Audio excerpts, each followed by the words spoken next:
Hello everybody, Blue Dooley, and in this video we're actually working on an engine stand to get the engine on the engine stand. The weekend I'm filming this video is the weekend you'll actually see James and I pulling the engine out of the truck. And I actually have gotten a little more work done on it. We'll come over here.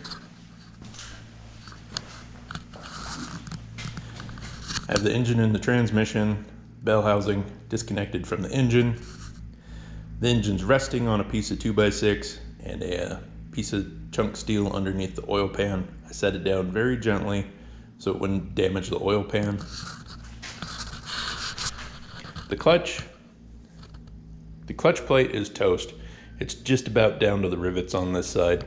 The flywheel, you can see it has a little bit of a groove in it. It might be savable. The machine shop might be able to smooth it out and that'll be good to go.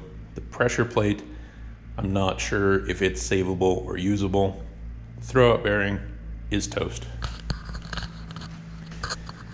Now, the reason I'm actually building an engine stand in the first place is nobody has one. Harbor Freight doesn't have a 2,000 pound capacity engine stand. None of the auto parts places in town can get me one. They can't even tell me when they as a company will have them back in stock in any warehouse. So we're building one because I did get one from Summit Racing and it was utter garbage. $418 for a 2,000 pound engine stand. The Harbor Freight Chinese engine hoist has better steel and better welds than that engine stand did. It was so embarrassing, the build quality, that I sent it back the very next day. So what we have in parts right now, that piece of channel I've had for a while, and it's not gonna run like that, but there's 3 pieces of 3x2, 1/8 inch thick tubing. That's that back leg and then these 2 legs out front. The vertical support and this front cross member are 3x2 by 1/4 thick inch tubing. I got that at Pacific Supply or Pacific Steel. That was about 200 bucks. This piece of tubing here is kind of a rusty leftover chunk of drill pipe machine shop had. And we'll come around here. So I have this nice heavy wall tube that with a little cleanup on that piece, that'll fit in there nicely. And then I have a piece of 1/2 inch plate. The plate, this tube and this tube, I picked up from Intermountain Fabrication. They actually do a lot of our welding and metal projects for where I work at Franklin Building Supply. So what I did is I kind of already knew I just needed 2 pieces of pipe and a piece of flat. So what I did is I actually went into the shop and asked them if they had some scraps or fall off, some short pieces of tubing in close to the length I needed. I said, hey, this is what I'm building an engine stand. Do you have some short pieces of tubing that are either scrap or leftover that I could buy? And he said, sure. So that's kind of my trick on building stuff.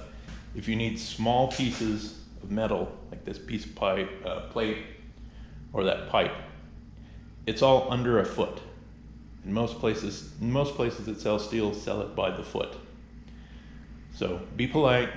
Go to a machine shop or fabrication shop. Say, hey, I need some short pieces of whatever you need. Tell them up front you have no problem paying a minimum fee if they're actually scrapping it or if it's not scrap, but they just have it set to the side to use for other projects. If you're cool about it, they should be cool about it too, and you'll be able to get the little pieces you need for a lot less than going to Pacific Steel or any place that actually sells steel. You'll be able to get the little odds and ends a little cheaper. The casters I got at D&B, which is a farm and ranch supply store. They're rated at about 1,000 pounds a piece. And then I had to get another hole saw drill. This one I toasted. I'm almost all the way through, but in my push I kind of boogered it up, so I had to get a new saw. That's where we're at now. I need to finish drilling this out so I can weld it to that. The other reason this isn't done when I said it was going to be done, I ran out of MIG wire for my MIG welder. So I need to put some new wire in it, get this welded to that, finish welding up the tube to the upright, and then I'm going to do some gusseting and bracing on this.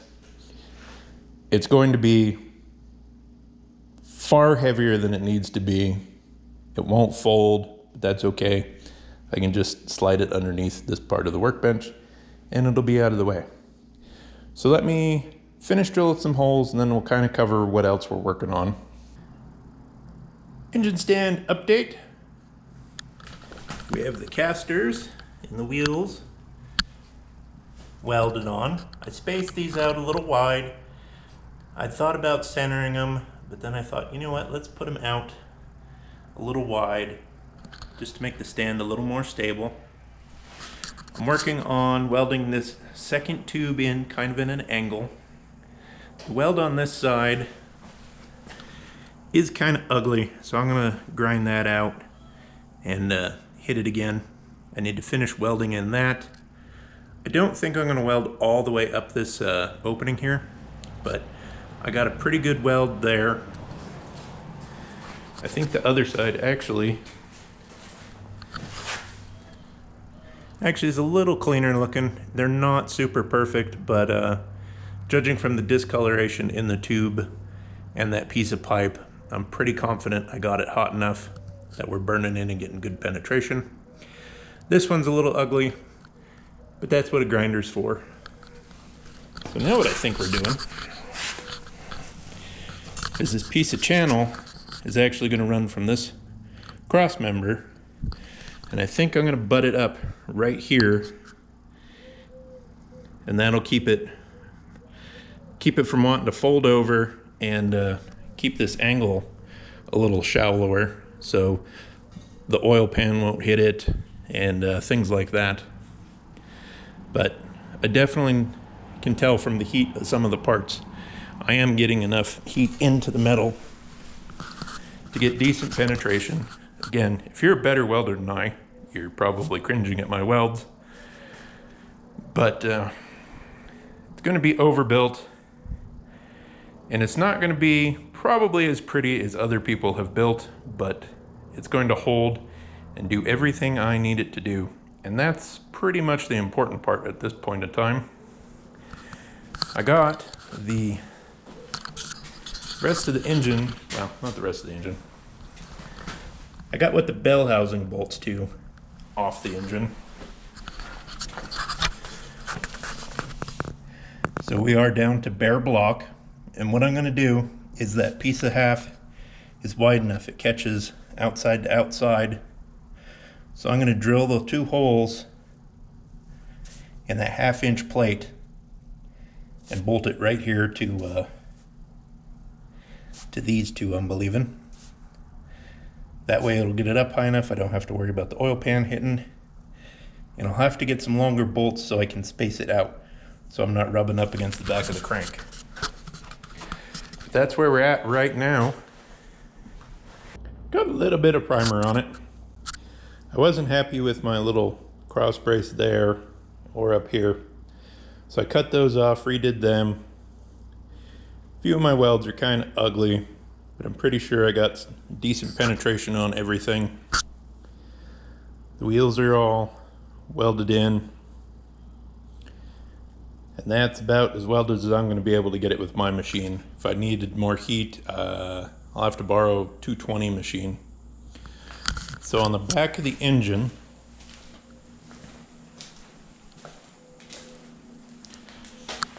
I didn't realize this at first, but these are metric thread.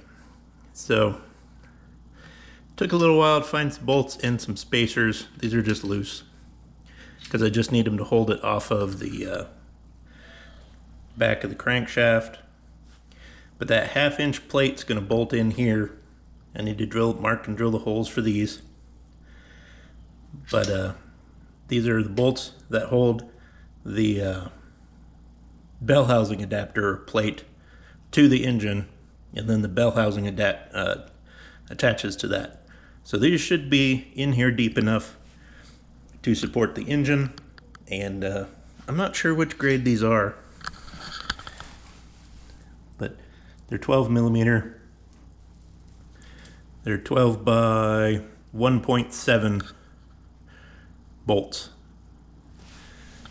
So we need to get that plate drilled out and then weld that plate to that piece of pipe, because I wanted to get all my holes drilled before I welded that together to make it a little easier. Here's a tip. Drill one hole and then use the plate that has the bolt holes already in it to mark the other holes you have to drill.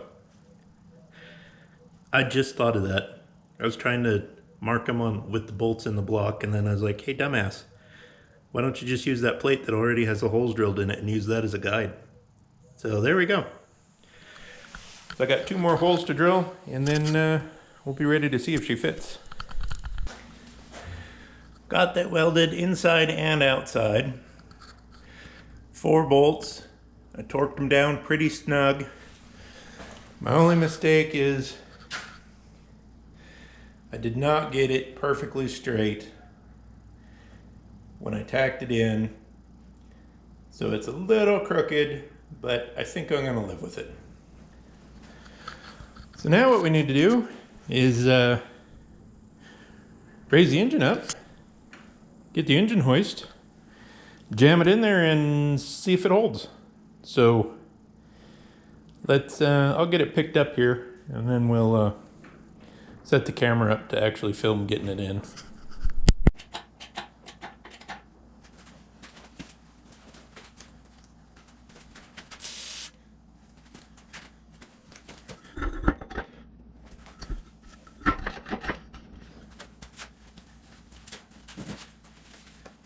The engine is quite earthly low.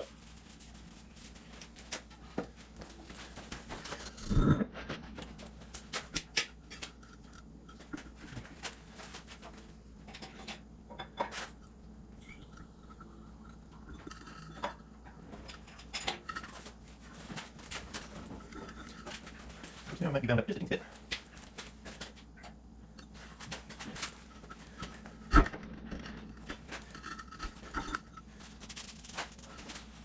That was a bit weird. Actually, that half plate's a little one.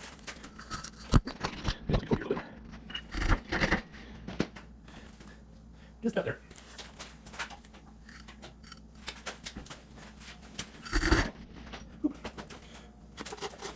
Well, we're just about into where I need to get that bolt in this hole. Pull another. Now you get it down. We're just about in. Ooh. I'm not sure what we're going on. We're going on something.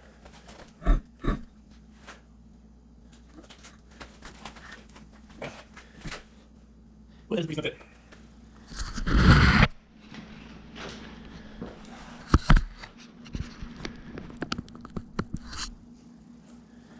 We just need to get this in a little more is all.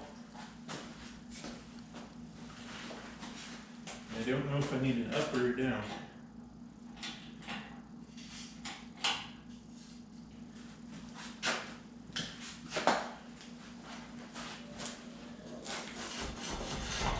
Woo! Sweet, we're there. Now I just need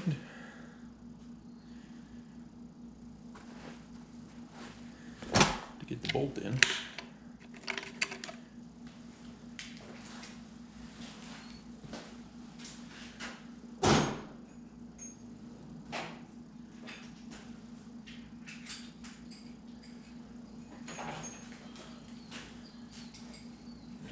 Just not quite lined up.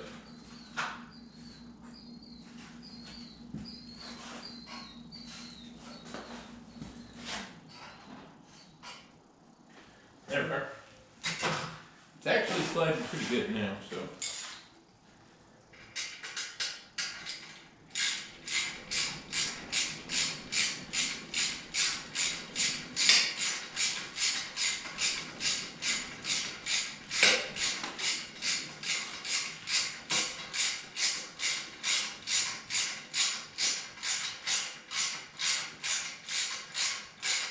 Probably actually drill another hole and move it back just a little bit. But I guess now we'll let the hoist down and hope my damn weld's hold, I suppose.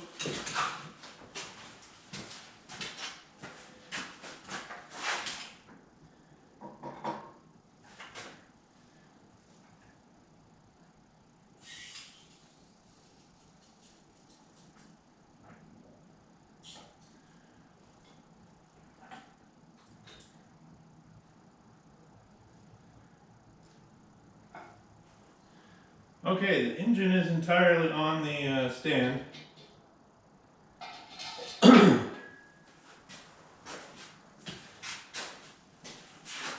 There's a slack in the chain. I didn't hear any creaking or popping, so that's good.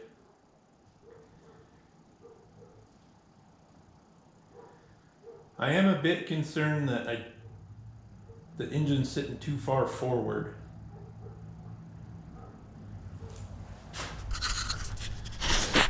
In my measuring, I miscalculated how far out that was going to be.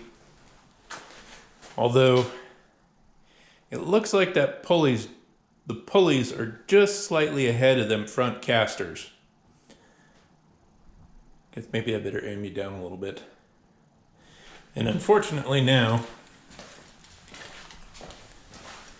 if you look down the side, you can see the engine is a little bit of an angle. That's kind of frustrating, but I don't hear any pinging or popping.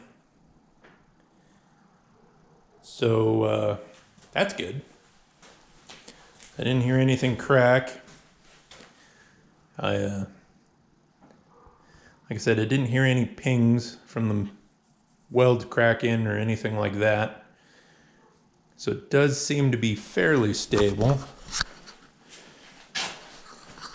Give her a little nudge. Actually, we'll fucking give her a lot of nudge. Fuck it. Yeah, I don't hear nothing. God, this thing's filthy. Well, let's, come on, loosen up a bit now.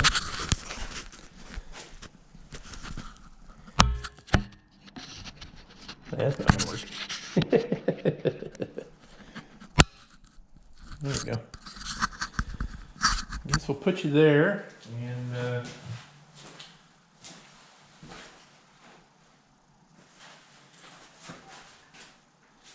so the fact that nothing's cracked yet makes me really happy.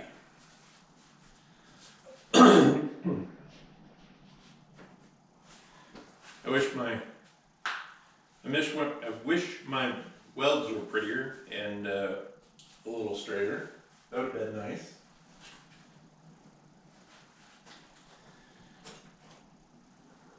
But let's unhook the hoist. Maybe.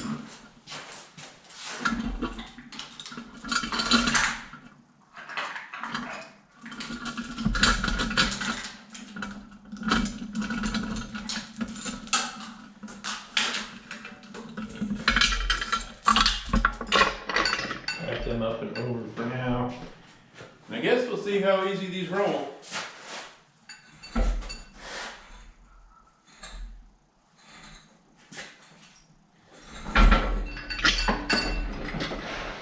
Well, it's a little bit of a son of a bitch to turn.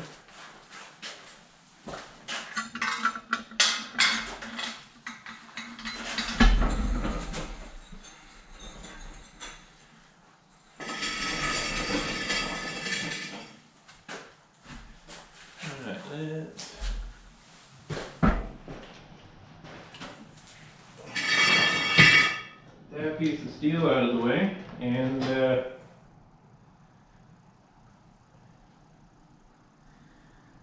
yeah,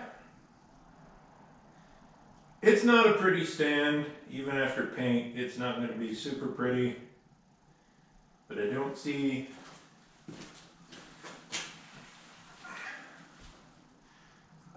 any signs of bowing anywhere.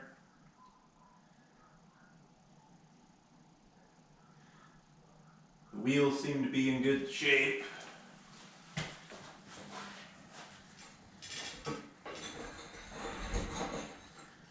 Yeah, turning seems to be the hardest part.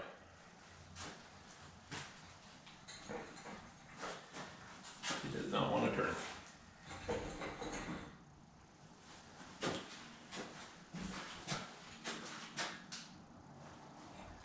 And there's no sliding it.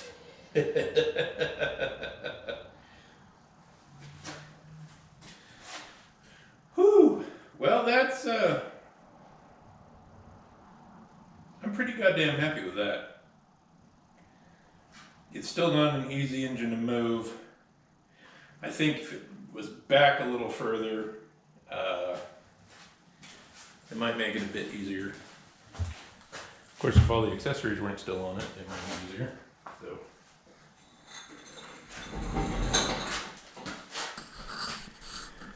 Boy, that corner of the garage is a mess.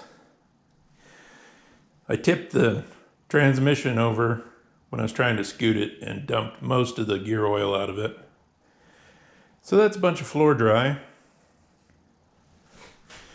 But there's the homemade engine stand for the 5.9. I think I'm going to take the engine hoist, hook it back up, and see how it does overnight. And then it'll be on to power washing. And after we power wash it, then we'll get working on it. So, as always, if you enjoy the content, be sure to subscribe so you can see more of it, and hit like. This is about as redneck as I can probably get things. I